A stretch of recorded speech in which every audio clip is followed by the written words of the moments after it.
Kikosi cha timu ya taifa ya Tanzania Taifa Stars tayari kimeshaweza kuwasili uwanjani kwa ajili ya kuweza kukipiga au kuweza kuangusha tone lao la mwisho kabisa katika mchezo wao dhidi ya Morocco. Sasa Taifa Stars tayari wameshaweka kikosi chao hadharani, wachezaji ambao wataenda kuipigania bendera ya Tanzania, na hiki ndo kikosi cha Taifa Stars ambacho kitaenda kupambana usiku wa leo huko Morocco, kisha kama bendera ya Tanzania inapepea ikiwa full, lakini ikiwa imeleta heshima pia. Sasa gorini atakuwa Yao Kwas, huku ni Dickson Jobu, Ibrahim Baka, Muhammad Hussein, Shomari Kapombe, lakini pia namuona Novatus Dismas,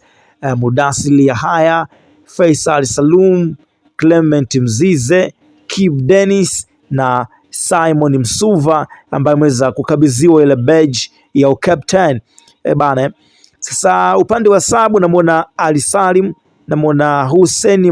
Masalanga, namuona Abdulazaki Hamza, Ibrahim Ame, Pascal Msindo, Haji Mnoga, Milaji Abdalla, Yusuf Kagoma, Idi Selemani, Chaz Mboka,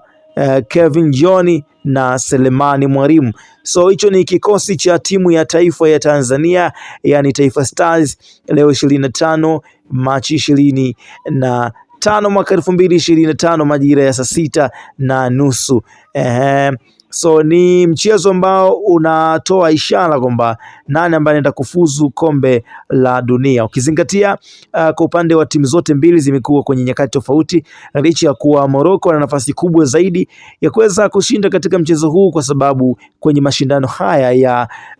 alishakufika kwenye mashindano ya kwenye kombe la dunia katika hatua ya nusu fainali, jambo ambalo linampeleka kwenye mechi hii akiwa kifua mbele kwamba anaweza kupata ushindi akiwa nyumbani huko kwenye kufuzu katika kombe la dunia. Sasa mtazamo wako ni upi kwa upande wa Tanzania? Pia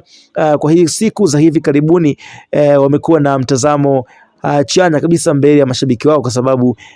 mpira umekuwa ukionekana unapigwa uwanjani, na point 3 ni jambo ambalo siku hizi kwa game ya Tanzania limekuwa ni la kawaida sana. Tukutane kwenye sehemu ya comment hapo zeni, tutakuja kuzungumza what's happened.